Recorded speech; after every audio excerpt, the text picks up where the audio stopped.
Mungkin seperti apa nih Pak? Oke. Jadi terima kasih untuk rekan-rekan yang telah menunggu. Yang seperti tadi awal kita jelaskan bahwa ini adalah berita acara tambahan karena pihak penyidik telah mengirimkan berkas kepada pihak kejaksaan dan ada beberapa pertanyaan yang dipertanyakan lagi kepada klien kami. Tetapi inti dari pertanyaan ini kami kembali lagi bisa terangkan, kita hanya fokus sesuai ke ini, ke satu unit mobil yang nopol B73 DAR tahun 2018.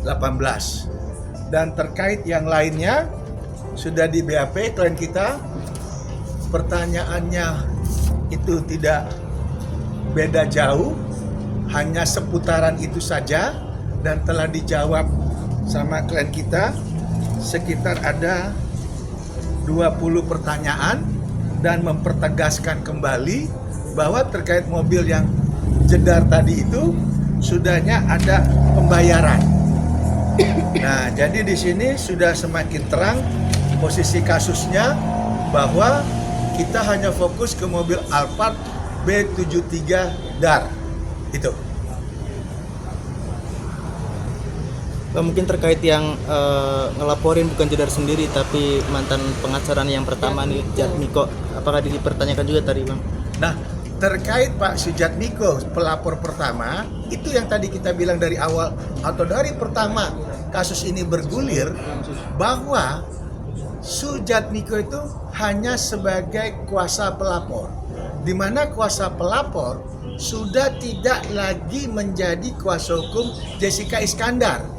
Jadi, kalau memang demikian, harusnya kasus ini stop, keluar dari registrasi. Kalau kita bicara hukum acara nggak boleh diinjak-injak, nggak boleh dilompat-lompat seenak perutnya aja.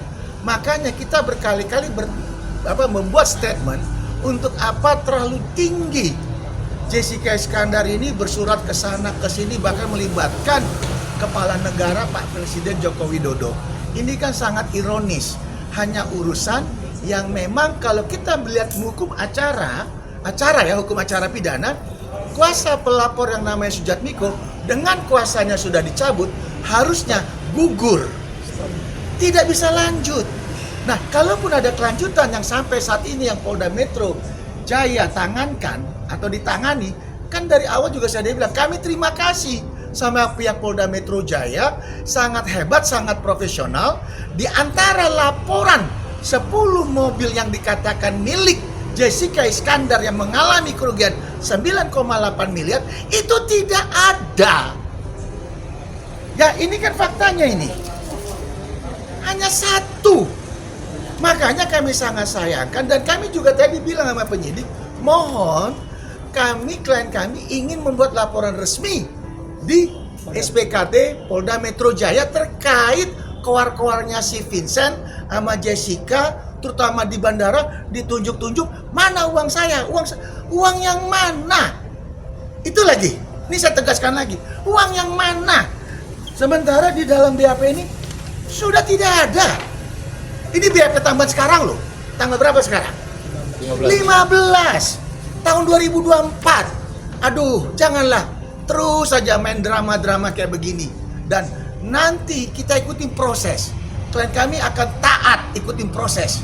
Dan kalaupun nanti sesuatu hal dan lainnya, itu bukan karena ada apa dan bagaimana, tetapi karena apa? Itu hukum. Hukum itu harus terang. Makanya kita jangan melaporkan orang lain kalau tidak jelas duduk perkaranya, alat buktinya, saksinya. Ini loh. Jadi kalau kita komit kepada negara hukum, apapun nanti hasilnya, kita harus terima. Jessica Iskandar jangan keluar-keluar lagi, Vincent jangan keluar-keluar lagi, atau pengacara jangan keluar-keluar lagi. Nanti dibilang beginilah, bogono lah, selalu menggiring-giring opini sesat. Ini yang kami tidak mau. Saya aja ikutin proses. Dikasih tahu penyidik datang, kami datang. Itulah kalau memang kita mau menghormati acara pidana. Kita serahkan sama pihak penyidik nanti.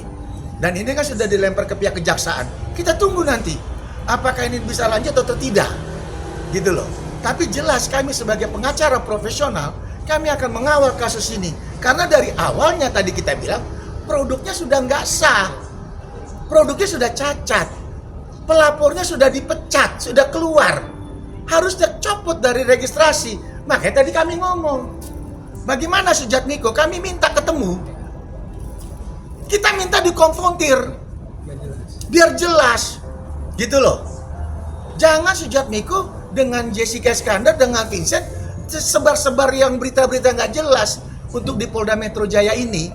Itu maksud saya tadi. Kita udah tanya tadi ya. Terus jawabannya apa bang? Jawabannya bang?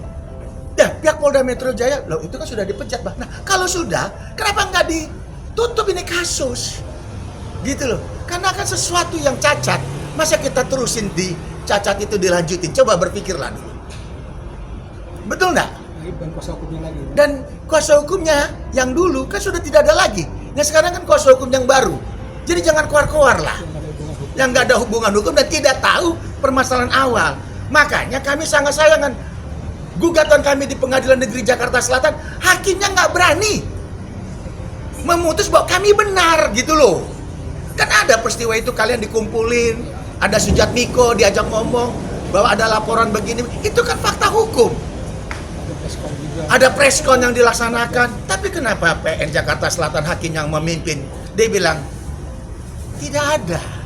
Artinya kami tidak diberikan kesempatan untuk membela klien kami untuk mendapatkan suatu kepastian hukum dan kemenangan, itu loh. Keadilannya di mana? Gitu loh. Dan kali ini yang untuk pidana kami ikutin sampai saat ini. Sudah dari tahun berapa kita? Sekarang tahun 2024 bulan Januari tanggal 15 Januari 2024. Nih, Togas Tumorang, Dr. Togas Tumorang masih ada. Apalagi ada tuh yang kemarin adiknya ya, adik kandung yang dibilang itu jangan-jangan tanda tangan palsu keluar-keluar di IG. Nih loh saya. Jadi jangan dong apa sebar-sebar berita-berita yang enggak tentang kredibilitas saya. Saya ini akademis loh, S3 loh, doktor hukum. Tidak mungkin saya hal-hal yang jelek-jelek yang saya keluar-keluarkan. Itu yang bisa kita sampaikan ya. Nah itu tadi sudah dikasih tahu sama penyidik, disuruh ajukan surat yang baru karena kemungkinan ada penggantian manajemen di Polda Metro Jaya. Ya otomatis kita ulang lagi prosedurnya, kita aktif lah karena itu haknya si CSB, haknya si korban si Christopher. Dia dituding menggelapkan 10 mobil dengan uang 9,8 miliar. Nah ini kan nggak benar. Bahkan tadi juga saya bilang, kalau memang ada laporan tersebut, tolong mana yang namanya audit independen, hadirkan. Kalau cuman bukti cat, bukti, aduh itu bukan bukti hukum. Bukti hukum itu adalah sesuai fakta hukum. Itu dong. Tertulis fakta. Karena apa? Yang namanya pidana harus seterang cahaya. Harus setajam daripada pedang, bayangkan. Jadi jangan ngeraba-ngeraba. Itu yang kita nggak mau. Bang, berarti belum P21 atau udah P19 gimana bang? Kita domain ke arah sana masih dalam proses mereka. Ya, tapi kalau ditanya keyakinan, mudah-mudahan kami namanya pengacara, kami berharap proses ini tidak sampai. Gitu loh. Tapi itu adalah domainnya pihak penyidik. Tapi kalau dari kami sebagai pengacara berharap kasus ini tidak terbukti.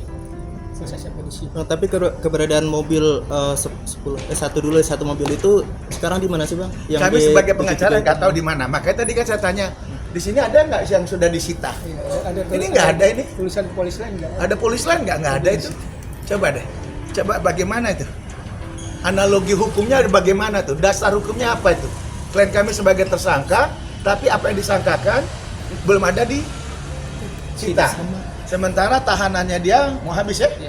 Ah, itu. Kan mau habis bang, jadi gimana bang? Apakah Ya mudah-mudahan bisa bebas, mudah-mudahan.